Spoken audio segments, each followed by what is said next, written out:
I want to apologize. I'm going to have to read straight from my notes, but I promise I have a good excuse. I'm less than 3 weeks post-brain surgery and still a little foggy from all the medication. However, when Dan asked me to participate in this event, I couldn't pass up the opportunity to celebrate the incredible work being done here at the Abramson Cancer Center and by Dr. Schuchter and her team.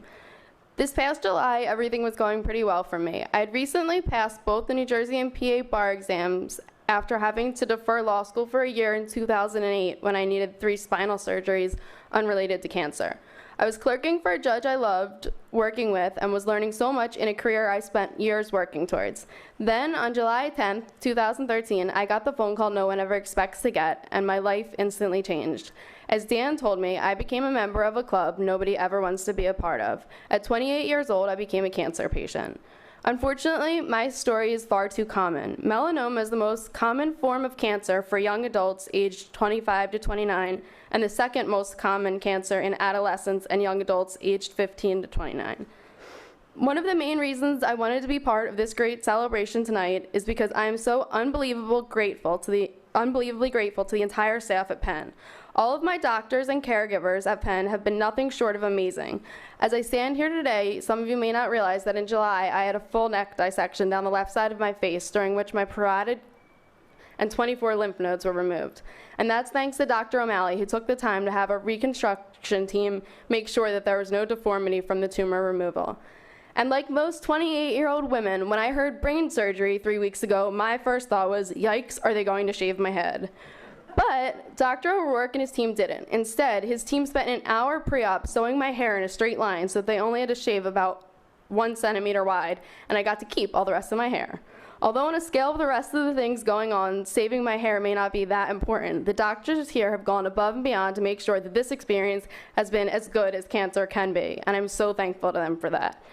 From the minute I was diagnosed and throughout the surgeries, procedures, radiation, etc., I've tried to make the best of it and recognize that I'm lucky to have such an amazing family, friends, support system, and most of all, doctors and researchers with me going through this. On the blog that I started and named Make the Best of It, I talk about hashtag silver linings a lot. And I have to say that the best silver lining in all of this has been Dr. Schuchter and the Abramson Cancer Center. I'm so lucky to be treated at a hospital that is truly a world leader in cancer research, and by a doctor that, no matter who you ask, is known as the best and most compassionate in this field.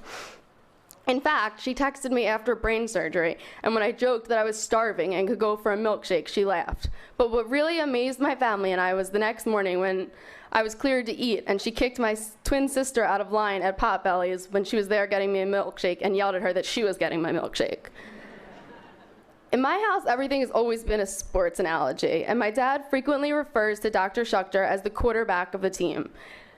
Dr. Schuchter has been so much more than my quarterback, though. She's been my friend and our partner for every moment of this fight, including nights, weekends, and holidays, which me and my family appreciate more than anyone will ever know.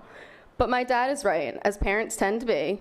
Quarterback probably is the best description for Dr. Schuchter, because part of what makes Penn such a special place to receive treatment is that it is a team that it is important to have every person in this room as a member of. I first met Dr. Schuchter on a Friday afternoon in July when she spent 2.5 hours with my parents and me explaining the disease, explaining the treatment options, and making sure we completely understood everything.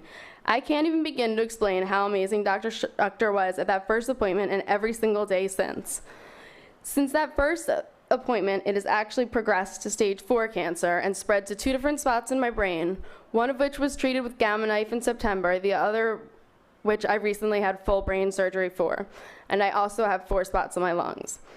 Because of Dr. Schuchter and the research being done here at Penn, there are new treatments that will fight this terrible disease. In September, I started IPI, an immunotherapy drug, and last week I started BRAF and MEK inhibitors, all treatment options that were literally not available 3 years ago. These are treatment options that are game changers for stage 4 melanoma patients like myself. The research that Dr. Schuchter and Penn have led and been a part of have made the treatments I'm on today available.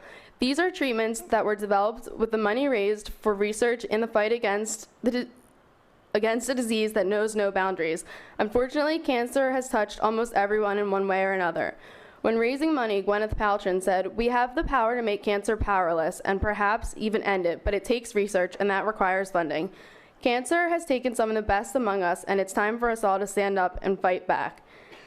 So in conclusion, I just want to recognize that I know the only reason the treatments I'm on today are available, the only reason I have a chance to fight this disease is because of the work that Dr. Schuchter and the team at Penn and the funding that supports their research. But we aren't done yet. We need a cure. So congratulations to the Abramson Center on 40 years of unbelievable accomplishments and breakthroughs.